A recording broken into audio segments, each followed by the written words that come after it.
I'm Dr. Vinila, oral and maxillofacial surgeon and cosmetologist from Kanyakumari.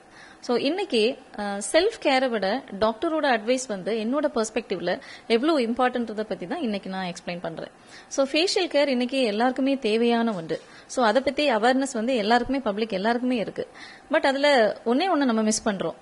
அது என்னன்னு பாத்தீங்கன்னா, for example இப்போ வந்துட்டு ஒரு ஸ்கின் ப்ராடக்ட் நம்ம யூஸ் பண்றோம், ஃபேஸுக்கு அழகுபடுத்துறதுக்காக நம்ம யூஸ் பண்றோம் அப்படின்னா அது ப்ரொஃபஷனல் கைடன்ஸ் இல்லாம நிறைய பேர் யூஸ் பண்றாங்க. நம்ம சோஷியல் மீடியாஸ்ல நிறைய பாக்குறோம், கிரீம்ஸ், மாய்ஸ்சரைசர்ஸ் நிறைய பாக்குறோம். சோ அது இதனால என்ன பெனிஃபிட்ஸ் அதை மட்டும் தான் பாக்குறாங்களே தவிர அது எப்படி யூஸ் பண்ணணும், என்னென்ன ஸ்கின்னுக்கு என்னென்ன மாதிரி யூஸ் பண்ணணுன்றதை நிறைய பேர் அதை தெரிஞ்சுக்கிறதே கிடையாது. சோ ஒரு ஸ்கின்னுமே வந்து ஒருத்தரோட ஸ்கின் மாதிரி இன்னொருத்தரோட ஸ்கின் கிடையாது.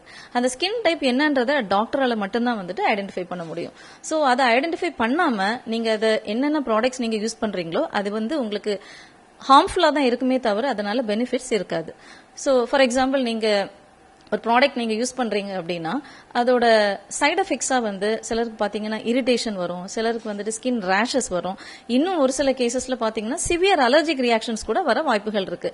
அது வந்து உயிருக்கே ஆபத்தா முடிஞ்சிடும். சோ இந்த மாதிரி பொட்டன்ஷியல் ஹார்ம் என்னென்ன இருக்கு அப்படின்றத தெரிஞ்சு ஒரு டாக்டரோட அட்வைஸ்ல யூஸ் பண்றது ரொம்ப நல்லது.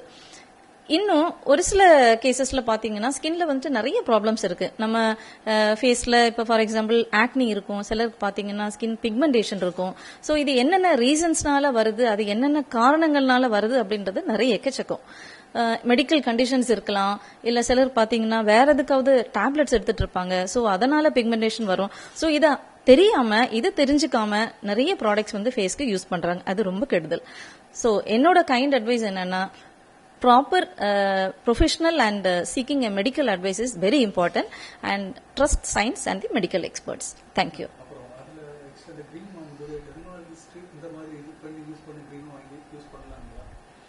கண்டிப்பா நிச்சயமா ஒரு டாக்டரோட அட்வைஸ்ல நீங்க கண்டிப்பா என்ன வேணாலும் வாங்கி யூஸ் பண்ணிக்கலாம்.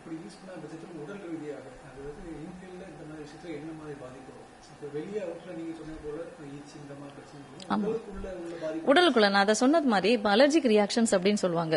சில கண்டிஷன்ஸ் பாத்தீங்கன்னா இப்ப ஃபார் எக்ஸாம்பிள் எனக்கு என்கிட்ட வரக்கூடிய பேஷண்டே கொஞ்ச நாளைக்கு முன்னாடி ஹேர் டை யூஸ் பண்ணிருந்தாங்க. ஃபார் எக்ஸாம்பிளுக்கு நான் சொல்றேன்.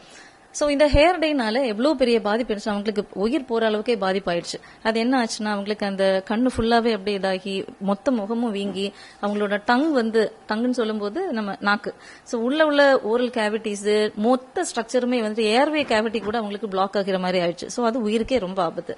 சோ இது வந்து எக்ஸாம்பிளுக்கு நான் சொன்னது. இதே மாதிரி ஸ்கின் ரிலேட்டட் ப்ராடக்ட்ஸ் கூட நிறைய ப்ராப்ளம்ஸ் கிரியேட் பண்ணும். சோ அதனால டாக்டரோட அட்வைஸை கேட்டுட்டு நீங்க யூஸ் பண்றது ரொம்ப நல்லது.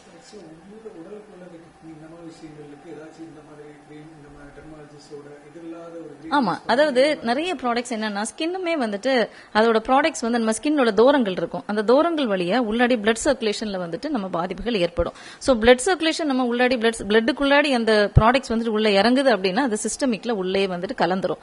சோ கலந்துருக்கும் போது உள்ள இன்டர்னல் ஆர்கன்ஸ் நிறைய இருக்கு, லிவர் இருக்கு, கிட்னி இருக்கு, நிறைய ப்ராப்ளம்ஸ் இருக்கு. சோ இது எல்லாமே வந்துட்டு உள்ளாடி போய் அந்த ப்ராடக்ட்ஸ் உள்ள ஆக்ட் பண்ணும்போது நிறைய பாதிப்புகளை ஏற்படுத்துது. தெரியாம அதனால எதுவுமே யூஸ் பண்ணக்கூடாது.